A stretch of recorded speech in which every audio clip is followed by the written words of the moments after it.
When first we meet him on stage, seated, still, and solidly ensconced on the throne of power, young Henry does not appear particularly comfortable.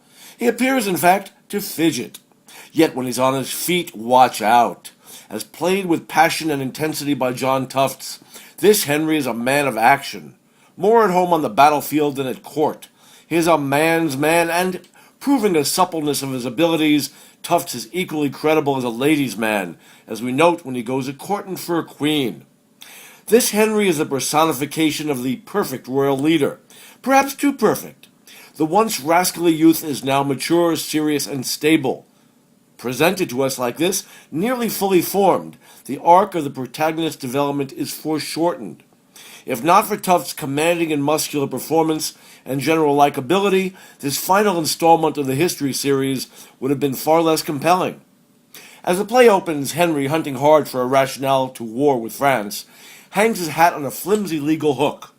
Soon after, when the French provoke Henry with a mocking gift of a treasure chest of tennis balls, going to war becomes personal.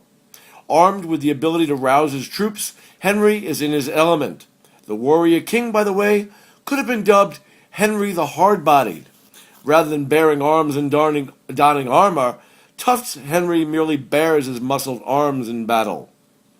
The direction by Joseph Hodge, and particularly the design elements, kudos, by the way, to the set design of Richard L. Hay, serve to keep the themes of the production clear and well-focused. Painted from a palette comprised of shades of gray, Henry and his Brits display the dead seriousness of their intentions, dressed in off-the-rack mix-and-match macho attire. Meanwhile, the French aristocrats and military leaders are pointedly and humorously contrasted as winning the style points, if not the battles, colorfully dressed and carefully coiffed. As my play-going partner pointed out, the lines were well drawn, gritty gray versus glitter glam. With the broad comic character of Falstaff only a memory, the generation of laughter is left to the able hands of his clownish colleagues, Henry's once constant comrades, with Ramiz Monsef as Nym, leading the band of besotted bumbling bums. The scene in which Nym and Pistol, Jonathan Topo, face off with pointed swords is buffoonery at its best. Aside from the work of Tufts, perhaps the most critical contribution to this production is made by solo percussionist Kelvin Underwood, who holds court in a balcony-level niche.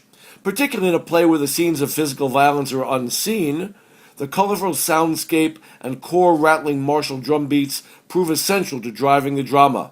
You can see Henry V on the Elizabethan stage through October 12th. I give it 4.5 Rosies.